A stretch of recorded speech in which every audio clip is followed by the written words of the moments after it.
And we are back for Overanalyzing House of the Dragon, the only web series crazy enough to analyze House of the Dragon source material line by line. The world was against Rhaenys, and now it seems to be against Rhaenyra, which we know is going to lead to a war between Rhaenyra and Aegon eventually. But before the war, the strategy for defeating Rhaenyra was to spread ugly rumors about her in order to get Viserys to switch his heir. He doesn't. Currently, Rhaenyra is being forced to marry Rhaenyra Velaryon, and as expected, more rumors appear. And so let's continue.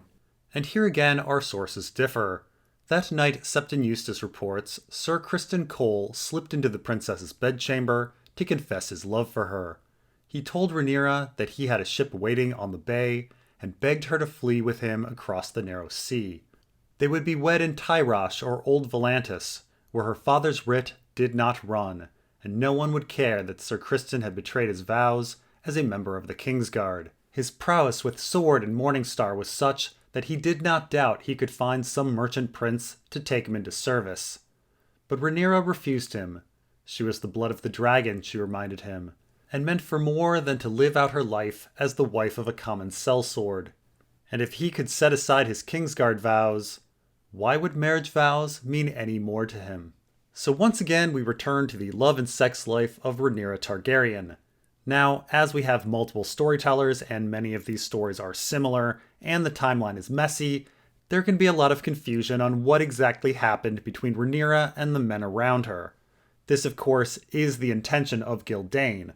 By throwing rumor after rumor at us with all sorts of misinterpretations, he wants the reader to believe that Rhaenyra is guilty of extramarital sex, as later, accusations will arise about her children being the product of extramarital sex. But to summarize, around 109 when Rhaenyra is about 12, we get rumors that Rhaenyra and Criston are having sex from Alicent's mouth.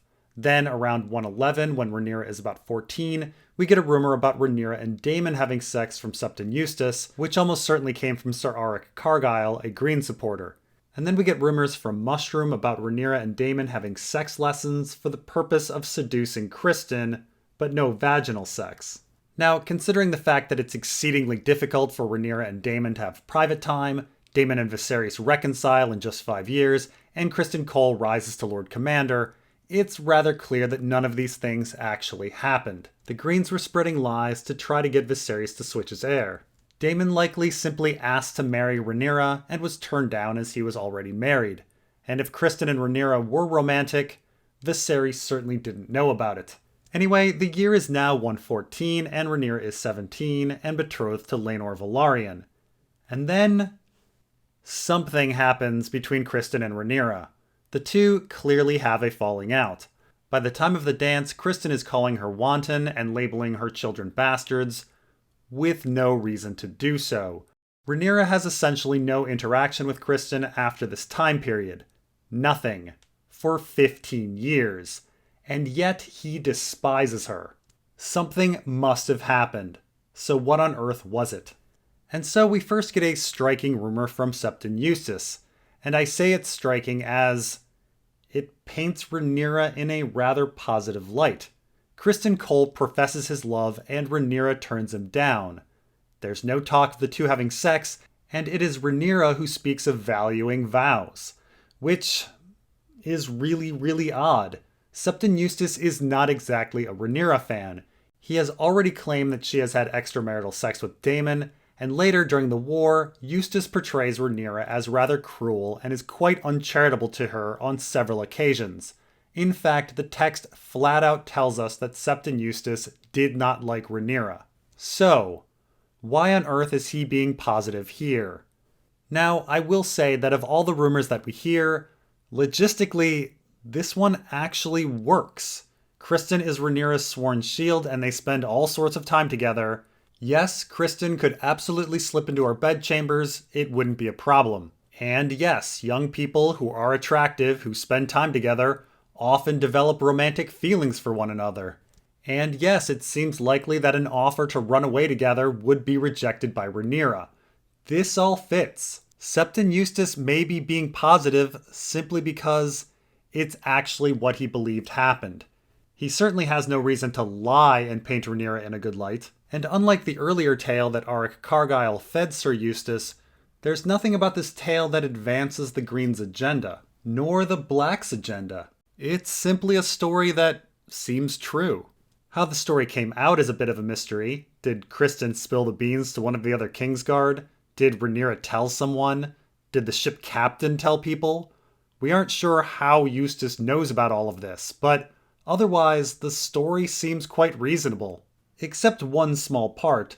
The move of getting a ship and suggesting they elope seems a bit outlandish if there were no pre-existing relationship. Yes, there's a chance that Criston is psycho and that he's imagined this whole ready-to-elope stage of their relationship, or perhaps Sir Criston has been put up to it by Alicent, like Cersei put Osney Kettleblack up to trying to seduce Marjorie. But Rhaenyra's response is not one of fear or puzzlement or disgust.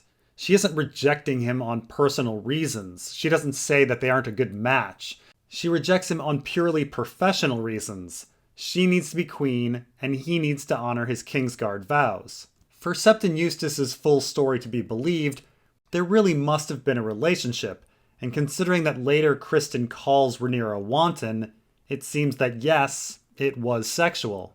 The other thing that points to a bona fide sexual relationship between Criston and Rhaenyra has to do with A Feast for Crows and the first mention of Criston as a character in the Soiled Knight chapter. When he is introduced, Criston is a man who is remembered for being a kingmaker for three possible reasons. First, ambition, feeling he could control Aegon. Second, Andal tradition, favoring male over female. And finally, him being Rhaenyra's ex-lover and wanting vengeance. Now, funnily enough, none of these reasons are actually given in Fire and Blood. We never hear about Criston wanting to control Aegon or his love for Andal tradition. He's mainly focused on Rhaenyra being wanton and preventing bastards from getting on the throne. However, him being spurned by Rhaenyra is at least somewhat similar to Eustace's story. But even with these changes, Fire and Blood still has Criston parallel Sir Aerys Oakheart, the point of view of the Soiled Knight chapter. Aerys is a Kingsguard who is seduced by Aerion Martell and told he will be allowed to marry her if he can make Myrcella queen. He's a Kingsguard who falls in love and wants to marry, just like Criston Cole. And so while we don't have any definitive proof that Septon Eustace's tale is true, it does seem likely. It's logistically possible and would explain why Sir Criston hated Rhaenyra, something that's not explained by anything else. In fact, Septon Eustace appears to be holding back. Criston likely didn't just profess his love, he was probably in a sexual relationship with Rhaenyra at this point of the story. Now, sure, maybe one could come up with another reason for why Criston Cole hated Rhaenyra. Maybe years of hanging out with Alicent changed his opinion on Rhaenyra. Maybe he has an affair with Alicent and will do anything for her. Maybe he was super religious and really hated extramarital sex and bastards and believed all of those rumors. Maybe he loved Aemond like a son and blamed the loss of his eye on Rhaenyra. All of these are possible, but not supported by anything in the text. Meanwhile, two young attractive people who spend all day together, for them to develop feelings for one another and enter into a relationship, it's almost mundane. Mushroom tells a very different tale. In his version, it was Princess Rhaenyra who went to Sir Criston, not him to her. She found him alone in White Sword Tower, barred the door, and slipped off her cloak to reveal her nakedness underneath. "I saved my maidenhead for you," she told him. "Take it now as proof of my love. It will mean little and less to my betrothed, and perhaps when he learns that I'm not chaste, he will refuse me." So next we get Mushroom's versions of events, which are clearly false for quite a few reasons. First off, the scene of Rhaenyra sneaking into the White Sword Tower to find Criston is a clear parallel to Jaime 9, A Storm of Swords, when Cersei goes into the tower and wants to have sex with Jaime there. And in that scene, the tower is not empty. Two off-duty Kingsguard are sleeping. In fact, in order to protect the king and his family around the clock, the Kingsguard works in shifts. It's unlikely there would ever be a time where a Kingsguard would be alone in the tower. It's also, by the way, much easier for Cersei to visit Jaime as they are brother and sister, and it's not seen as inappropriate. But beyond this, logistically speaking, it's stupid. Why would Rhaenyra go to the White Sword Tower when Criston Cole was her sworn shield? It would be much easier to seduce him when he's guarding her room. Why on earth would one go to the White Sword Tower and risk everything?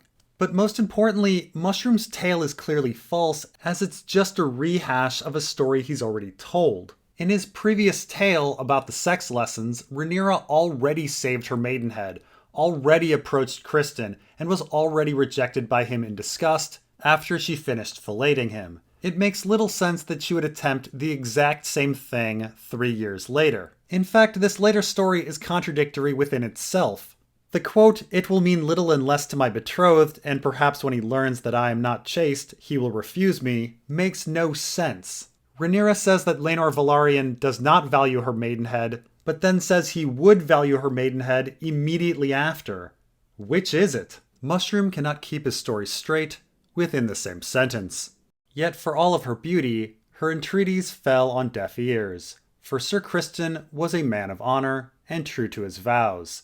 Even when Rhaenyra used the arts she had learned from her uncle Daemon, Cole would not be swayed. Scorned and furious, the princess donned her cloak again and swept out into the night, where she chanced to encounter Sir Harwin Strong, returning from a night of revelry in the stews of the city. Breakbones had long desired the princess and lacked Ser Criston's scruples. It was he who took Rhaenyra's innocence, shedding her maiden's blood upon the sword of his manhood, according to Mushroom, who claims to have found them in bed at break of day. And then the story just gets more and more improbable. So we know that Ser Criston is not a man of honor. We know that he is a man who brings morning stars into tourneys, an action that kills someone. He also opens Lyman Beastberry's throat, and in general, we know that he works to put Aegon on the throne ahead of Rhaenyra, despite his king's clear wishes. He even tries to assassinate Rhaenyra by ordering Sir Auric to impersonate Sir Eric to sneak into Dragonstone. It's ridiculous to call him honorable, and it's so ridiculous that it may be that Mushroom is joking when he says this about Criston. In fact, the very next line plays into the idea that this is a joke, as Honorable Criston then receives fellatio from Rhaenyra, something that clearly would have gotten him executed for oath-breaking, even if he didn't technically touch her vagina. Our author is likely commenting on the ridiculousness of people who save themselves for marriage by participating in oral or anal sex in lieu of vaginal sex. But then the story gets crazier. Rhaenyra steals out into the night to find a new partner, which again means Ser Criston was awake for some reason and the only person in the White Sword Tower late into the night. No one was sleeping. And then by a big coincidence, she runs into Harwin Strong, coming home from partying. We are told that Harwin doesn't have any scruples, even though there isn't really any example of him being immoral. He may have been an informant for the Heir for a Day incident, I suppose, and later he's accused of being romantic with Rhaenyra, but that's it. Sir Harwin never kills anyone. Anyway, Harwin the Immoral has vaginal sex with Rhaenyra and takes her innocence because a hymen is an embodiment of innocence. And this is unlike the Honorable Criston, who only received oral sex. And for some reason, Mushroom finds them a bed, even though there's no reason Mushroom would be walking into either Harwin or Rhaenyra's bedchambers. And so, unlike Septon Eustace's tale, there is nothing about Mushroom's story that rings true. It's contradictory, logistically unlikely, the players act out of character or irrationally, it's filled with too much chance, and people do things that just don't make sense. And it's just not original. Mushroom is lazily recycling his old material. However it happened, whether the princess scorned the knight or he her, from that day forward, the love that Ser Criston Cole had formerly borne for Rhaenyra Targaryen turned to loathing and disdain, and the man who had hitherto been the princess's constant companion and champion became most bitter of her foes. And so here Archmaester Gildain presents the two tales of Septon Eustace and Mushroom as equivalent. A he said, she said. Either Rhaenyra rejected Criston, or Criston rejected Rhaenyra. But of course, the tales are not equivalent at all. Septon Eustace's tale makes sense and Mushroom's does not. Not to mention, and this is perhaps the most important point, it's very clear who has an emotional reaction to the incident that drives the two apart. It's very clear who transforms. Ser Criston. He is the one that changes from loving Rhaenyra to loathing her. He goes from being her sworn shield protecting her, to calling her wanton, scheming to usurp her, and literally trying to kill her or her children. Meanwhile, Rhaenyra...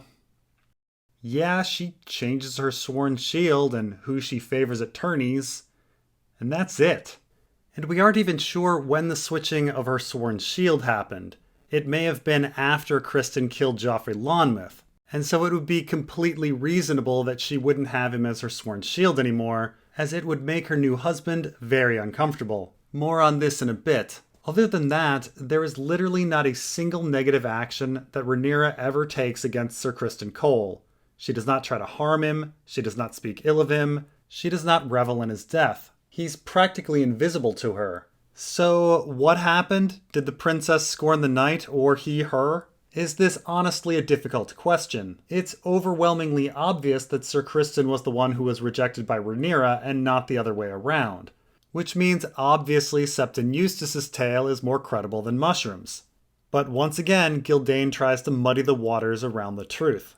Not long thereafter, Rhaenyra set sail for Driftmark on the Sea Snake, accompanied by her handmaids, two of them the daughters of the Hand and sisters to Sir Harwin, the Fool Mushroom, and her new champion, none other than Breakbones himself. So here we get a really confusing sentence that is kind of shoved in at the beginning of the paragraph. The rest of the paragraph is about Rhaenyra and Laenor's wedding, while the first sentence appears to be about a betrothal trip that Rhaenyra takes to Driftmark. Rhaenyra's wedding takes place in King's Landing, as we later get a sentence about Laenor returning to Driftmark, but honestly, reading this paragraph by itself, it makes it sound like the wedding is on Driftmark. Now, I do understand why Gildain is shoving this line in. He is desperately trying to make it seem like Mushroom's tale is true, that there is now a sexual relationship between Rhaenyra and Harwin, and Gildain is quite weaselly here. First off, Gildain brings up that Rhaenyra is traveling with Harwin's sisters, as if traveling with her handmaids, who she's likely had for years, is evidence that she's having sex with Harwin. Now, it is true that Harwin is there as well, but I imagine many people are on the ship, right? This can't be an exhaustive list. At least someone has to be there to broker the marriage contract. Someone like the Hand or the King himself. And would the princess really travel without a member of the Kingsguard? Especially on a Velaryon ship? It's odd that Harwin is being singled out. Now, for him being on the ship, it's really not that strange. He's already been established as one of Rhaenyra's political allies, not to mention his sisters are traveling and he may simply want to accompany them to Driftmark. Tyrion, after all, travels with his sister to Winterfell. Not to mention, Corlys Velaryon does have a daughter who is unmarried. But perhaps the most misleading thing here is that Gildain calls Harwin Rhaenyra's new champion. So, Gildain has been conflating the terms sworn shield and champion for some time. A champion, though, is just someone that supports you, sometimes in life, sometimes in war, sometimes in a trial, sometimes in a tourney. Though most of the time, it's the tourney thing. Now look at the previous sentence. Gildain calls Cole Rhaenyra's constant companion and champion. Of course, Criston Cole is Rhaenyra's sworn shield, thus constant companion, and Rhaenyra likely feels obliged to choose Criston as her champion in tourneys. But it all kind of gets wrapped up in this word champion.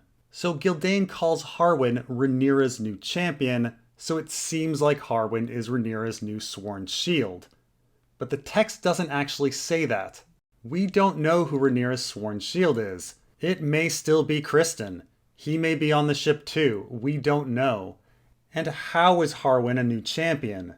Is he a sworn shield? Is he supporting her politically? Was he chosen by her at a tourney? Is he going to be chosen by her at a tourney? Is Gildain speaking in the past or in the near future? We don't know what's going on here, but we certainly know Gildain's implication.